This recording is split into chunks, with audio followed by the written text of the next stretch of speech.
औज़ुबिल्लाहि मिनश्शैतानिर्रजीम बिस्मिल्लाहिर्रहमानिर्रहीम। अस्सलामु अलैकुम वरहमतुल्लाहि वबरकातुहू। मोमिनीन, इस वक्त हम बैनुल हरमैन शरीफैन में हैं और हमारे पीछे रोज़ा मौला अब्बास अलैहिस्सलाम है और 3 रजबुल मुरज्जब शहादत हज़रत इमाम अली नकी अलैहिस्सलाम है। इस शहादत के मौके के ऊपर आप तमाम मोमिनीन की खिदमत में और अपने ज़माने के इमाम की खिदमत में ताज़ियत पेश करते हैं।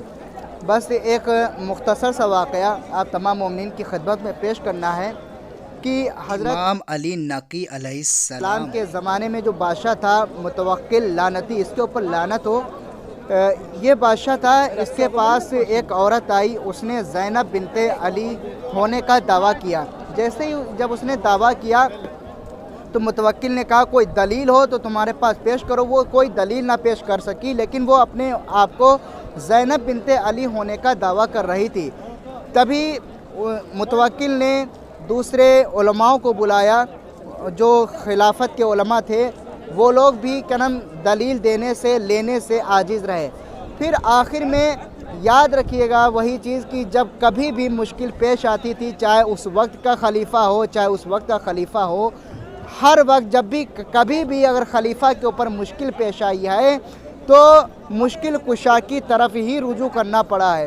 तो हज़रत इमाम अली नकी अलैहिस्सलाम को बुलाया गया दरबार में। जब दरबार में बुलाया गया तो अज़ीज़ान गिरामी, तो औरत ने ज़ैनब बिनते अली होने का जब दावा किया तो इमाम ने कहा अच्छा ठीक है, तो कोई दलील भी पेश करो। उसने वो कोई दलील ना पेश करी। इमाम ने कहा कि मेरे पास दलील है। वो दलील ये है कि हम सैयदों का गोश्त, हम इमामों का गोश्त दरिंदों के ऊपर हराम है। जाओ और जाके ज़रा दरिंदों के सामने जाओ। अब मुतवक्किल कौन था? ये इमाम का जो था वो दुश्मन था। इसने चाहा कि क्यों ना ये तजुर्बा जो है वो इमाम से ही क्यों ना शुरू किया जाए। फिर उसने ये तजुर्बा जो है इमाम से ही कहा कि आप जाएं शेरों के सामने। वहीं के ऊपर शेर भी थे। इमाम को कटघरे में डाला गया। जैसे ही शेर आए, इमाम को देख के फ़ौरन ही सजदा करने लगे। तो अज़ीज़ान गिरामी, ये इमामत की मंजिलत होती है। जो औरत जो थी ज़ैनब बिनते अली होने का जो दावा कर रही थी, जब उसको दरिंदों के सामने डाला गया तो शेर ने उसे फाड़ खाया।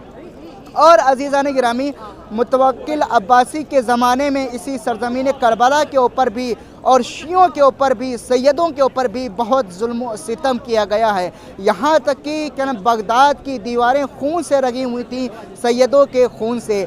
यहाँ तक कि बहुत ज़्यादा जुल्म किया जाता, इतना जुल्म किया जाता था कि यहाँ तक कि करबला के ऊपर भी जुल्म किया गया कि अगर कोई ज़ायरीन इमाम हुसैन अलैहिस्सलाम अगर ज़ियारत के लिए भी आता था तो उसके ऊपर भी जुल्म किया जाता था। और इतना ही नहीं अज़ीज़ान गिरामी, मुतवक्किल ने इसी करबला में हल चलवाए, इस सरज़मीन करबला को जुतवाया गया है। लेकिन वो क्या कहते हैं ना, खुदावंद आलम ने ये वादा किया है फ़ज़्कुरूनी अज़्कुरकुम, कि तुम मेरा ज़िक्र करो हम तुम्हारा ज़िक्र करेंगे, तुम हमें याद रखो हम तुम्हें याद रखेंगे। हुसैन ने आखिरी सांस तक अल्लाह को याद रखा था। अल्लाह ने यह भी वादा किया था हुसैन तेरा ज़िक्र भी ता क़यामत तक होता रहेगा। हाँ अज़ीज़ान गिरामी, मुतवक्किल अब्बासी ने इमाम को ज़हर दिया, इमाम को ज़हर के ज़रिए शहीद किया गया है।